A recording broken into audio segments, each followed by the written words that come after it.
Panorama group, जो सोचता है वो करता है।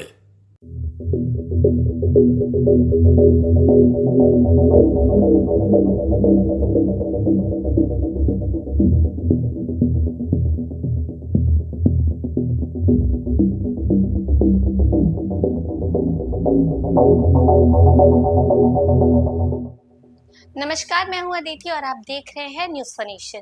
बिहार के 6 लाख शिक्षकों के लिए एक बहुत ही महत्वपूर्ण फैसला लिया गया है। उनकी सीनियरिटी और प्रमोशन से जुड़ी जितनी भी समस्याएं हैं उनको हल करने के लिए एक कमेटी का गठन किया गया है। ये जो कमेटी है ये मात्र 15 दिन के अंदर ही रिपोर्ट देगी और अब सबकी जो नजर है वो इस रिपोर्ट पर टिक गई है, क्योंकि ये जो रिपोर्ट होगी वो टीचर्स के करियर को डायरेक्ट अफेक्ट करेगी।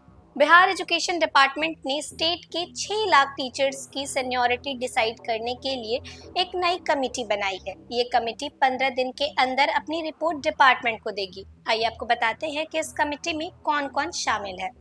प्राइमरी से लेकर हायर सेकेंडरी स्कूल्स तक के टीचर्स की सीनियरिटी तय करने के प्रोसेस अब जो है वो फास्ट हो चुका है। इसके लिए बनाई गई कमेटी की चेयरपर्सन होगी डायरेक्टर प्राइमरी एजुकेशन साहिला। साथ ही इसमें एडमिनिस्ट्रेशन, फाइनेंस और एजुकेशन डिपार्टमेंट के सीनियर ऑफिसर्स को भी शामिल किया गया है। कमेटी को 15 दिन के अंदर अपनी रिपोर्ट देनी होगी, जिसके बेसिस पर डिपार्टमेंट आगे एक्शन लेगा। Education secretary cum director secondary education Dinesh Kumar के ऑर्डर के मुताबिक डिपार्टमेंट में कई कैटेगरीज के टीचर काम कर रहे हैं, जैसे लोकल बॉडी टीचर्स, विशिष्ट टीचर्स, बीपीएससी से सिलेक्ट किए गए स्कूल टीचर्स, हेड टीचर्स और हेडमास्टर्स। लोकल बॉडी टीचर्स ने सक्षमता एग्जाम पास करके विशिष्ट टीचर का स्टेटस पाया है। इसी वजह से कंटिन्यूटी ऑफ सर्विस, पे प्रोटेक्शन, प्रमोशन और सीनियरिटी को लेकर क्वेश्चंस बार बार उठ रहे हैं। सबसे ज्यादा डिस्प्यूट विशिष्ट टीचर्स और बीपीएससी से सिलेक्टेड टीचर्स के बीच है। राज्य के 9000 ग्राम पंचायतों और नगर न्यायिकों के थ्रू रिक्रूट हुए लगभग 2,05,000 टीचर सक्षमता एग्जाम पास करके विशिष्ट टीचर बन चुके हैं। वहीं दूसरी तरफ पिछले 2 सालों में बीपीएससी से 2,33,000 टीचर रिक्रूट किए जा चुके हैं। यही वजह है कि बीपीएससी टीचर्स अपने आप को विशेष टीचर से सीनियर मानते हैं, जिससे कॉन्फ्लिक्ट और बड़ा हो गया है। हेड टीचर्स और हेड मास्टर्स के केसेस में ये देखा गया है, ये इशू जो है वो बना हुआ है।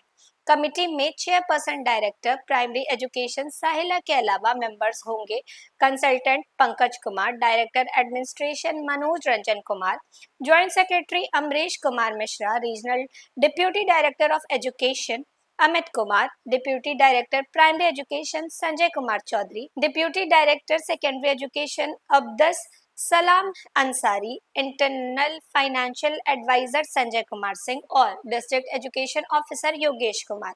कमिटी टीचर्स, हेड टीचर्स और हेड मास्टर्स के अपॉइंटमेंट रूल्स का डीप स्टडी करेगी।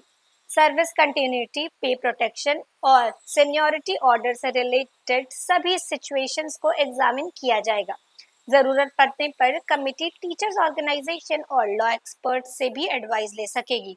एक्सपर्ट्स का मानना है कि अगर कमिटी इस बार क्लियर और ट्रांसपेरेंट गाइडलाइन देती है तो टीचर्स के बीच चल रहे कॉन्फ्लिक्ट पर काम हो सकता है और ये कॉन्फ्लिक्ट जो है वो खत्म भी हो सकता है। इससे न सिर्फ प्रमोशन और पे स्ट्रक्चर में क्लैरिटी आएगी, बल्कि स्कूल के वर्किंग एम्पावरमेंट पे भी पॉजिटिव इम्पैक्ट पड़ेगा। अब सबकी नजर जो है वो कमेटी की रिपोर्ट पर टिक गई है, जो कि अगले 15 दिनों में आने वाली है। तो अब सभी टीचर्स की जो नजर है वो इस रिपोर्ट पर टिक गई है, जो 15 दिनों के बाद आने वाली है। ये देखना दिलचस्प होगा कि क्या इस रिपोर्ट के आने के बाद ये जो विवाद है वो खत्म हो जाता है, ये सीनियरिटी का विवाद, ये जो प्रमोशन से रिलेटेड विवाद है, क्या वो खत्म हो पाते हैं या वो ऐसे ही रह जाते हैं। फिलहाल इस खबर में बस इतना ही। देश और दुनिया की तमाम अपडेट्स के लिए बने रहे न्यूज फनेशन के साथ। धन्यवाद।